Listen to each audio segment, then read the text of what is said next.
I have to say, just want to jump in for a second here, guys. I want to jump in for a minute here and just say, look, I get where you're coming from, Miguel. At the same time, I've said this in the welcome chairs to the show. I've said this for a few days now with this scenario. This only goes wrong if they don't get rid of these players, in my opinion. They have to get rid of these players, though. And I saw this at Man United last year. I know in the end we ended up loaning out Sancho, but having him here for like 4 or 5 months, eating his lunch out of a car, it just isn't good for your football club, as an example. Do I think Maresca's lying? No. And he didn't say the club wasn't a mess.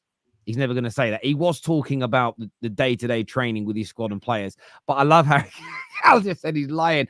Ches, what are you here to say, mate? I didn't even hear the debate between Egal and David. What was that all about? What were they saying?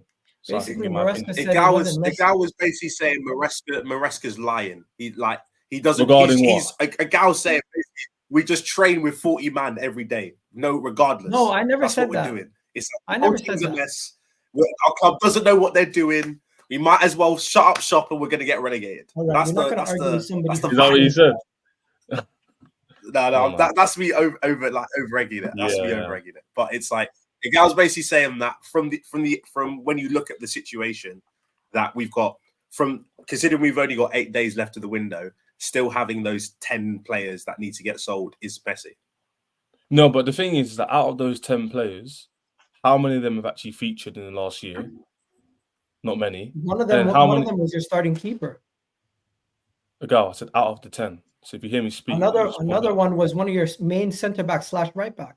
I said how many of the 10? You named 2. I've just named 2 back to back. So name me another one.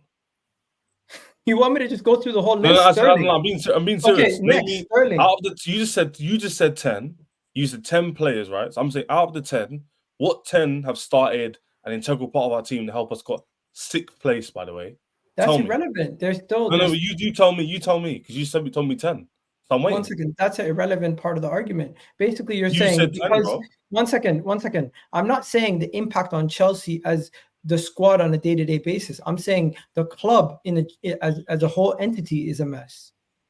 You could have some of these players out of your squad. Who are the players that are not in the first team squad? We know that it's Sterling. We know Chilwell, so players who didn't even feature last year, Terry, who were on that list, who Egal's probably alluding to, are players like Kepa, Lukaku, Petrovic, Sterling, obviously now, Chilwell. Now, half those lists of players are people we don't even want or who didn't even feature last year. So what I'm trying to say is, like, if he's right in what he's saying, which I believe he is, I'm going to assume that. And there's like, I don't know, 12, 15 players training aside from the first team squad. Like David said, if you play sport, we have a job. That's very standard. We have hierarchy of like individuals and people in a job or a sports group. That's how it works. Obviously, because of the narrative and the news surrounding Chelsea, confirmational bias, it seems a bigger deal than I think it actually is. And the reason why Maresca is quite frustrated in his interview, because people kept on asking the same question. I listened to it twice. They're asking the same questions over and over again about the squad. He's like, guys, relax. I train with 25 and the rest train on their own, which is quite standard. When other clubs on this panel were doing something similar a few years ago, it wasn't that deep. And actually, it was that deep, but with one player, Bamian. One player. Egal, please. You're doing it 20. What you're getting triggered for no reason, by the way. Just guys, 1 second. What I would say about it is this, though. I understand that there is a hierarchy within sports teams, but what is rare is to have a list of players with the background, CVs, age, and caliber of Kepas and Lukaku's and Chilwell's and Sterling's, all having to train completely separately and away from the main group. I understand young players who haven't broken through or haven't quite made the mustard yet. They go and train with the under-21s or the under-18s. But what isn't normal is the amount of first-team level football players, whether it's at Chelsea or they're going to move on to other football clubs, are in that scenario. Where I do agree this could become a problem is if you don't move the majority of them on in the next 10 days. That is where the issue lies, because these are not kids who are expecting to... If a 19-year-old's moaning, I fucking can't believe Chelsea bought me and I'm not in the first team yet, and he's training with under-21s, no one's going to listen. If there's if there's 6 or 7 or 8 players who are mid-20s and above, who are all told to go and train with the under-21s, that in itself is an abnormal situation. So no one really quite knows whether it's going to go well or bad, because it's completely abnormal to high-level football, unless people know of multiple other examples where that's happened. I can't think of many personally. I do get what you're saying, but a lot of these players that you're speaking about are players we want to get rid of anyway, not just from this year. Like Chilwell, Kepa, Chalobah to a certain degree, Lukaku, all these players, like we wanted to get rid of anyway, before even this summer. So now they've done it in a more ruthless way. Everyone's acting and getting abhorrent, like, oh my gosh, that's a big deal. We need to get rid of them. Like, they're high wages, they're either older players or they need to go. There's not good. The irony is, right? That's not the argument, Ches. But that isn't the argument. That's not the argument. We're going into an argument that we're not talking about. One sec. You said one thing before. I don't agree with. You said 1 second. You said one thing before I don't agree with, right? You said, oh, like you're not used to seeing that's some experienced players in the squad being left out. But my thing is that like if Chilwell was there sitting rotting on the bench, it's the same thing. He's one who got played. No, but it isn't the same. No, but it isn't. Hang on, but it isn't the same thing. It isn't the same thing at all, because he would still be in the first team squad. He would still be training. He'd still be eating with them, and he's on the bench, but he's got a chance of getting into the first team. If you don't sell these players, and we have to be very careful where people are looking at this as a crazy situation, is more around if you don't get rid of them, you've suddenly got first team level senior experienced players and multiple of them that have not got a chance of playing all year. That could create a toxic environment at your club, because they will talk to the other teammates. Your current squad will be annoyed by the treatment of these individuals if they're not moved on to other clubs, because historically we have seen that elsewhere. So where I agree with Chelsea fans is that right now, I think the situation can be resolved. But it's this idea that whether you sell them or not, it's just normal to have them all training with a group of 18-year-olds and not interacting for a whole year with people of similar age and status to them in terms of the world of football. That is where the toxicity could come in. Terry, this is the thing, though, because again, like I get what you're trying to say, right? But the thing is this: if they weren't ostracized in the way they've been the last few days, and we didn't have this whole palaver, and Chilwell and Sterling were sitting around on the bench training with the team for a whole year, I didn't play, they would still be disgruntled. They would still be on 200k a week. So regardless whether we've done it this way or not, they still would have been annoyed. So I know what you're saying. Where I disagree with you is this. Where I disagree. No, it doesn't work like that. No, it doesn't work like that. And I can tell you why, Ches. They are being told now you've got zero chance of ever playing. And if we can't find you another club, you're training with the kids for the rest of the year. If they were sitting on your bench with an opportunity of impressing and getting into the first team, they've got something to fight for and play for. Those two scenarios are very different, Ches.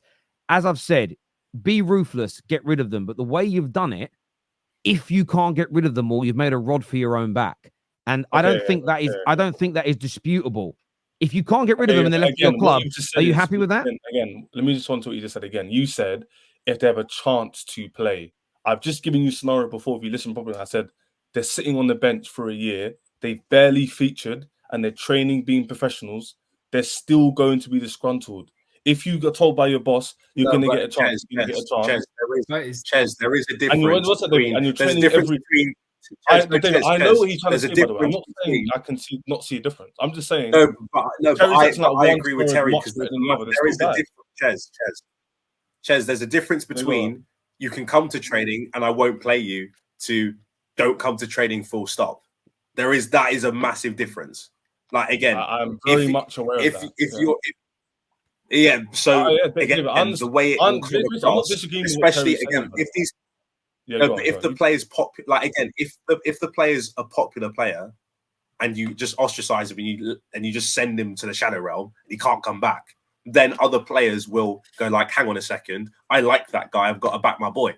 Because ironically, that happened at Man United last year with Jadon Sancho. And that's one player. So if you have 5 of those players, it will become a massive issue.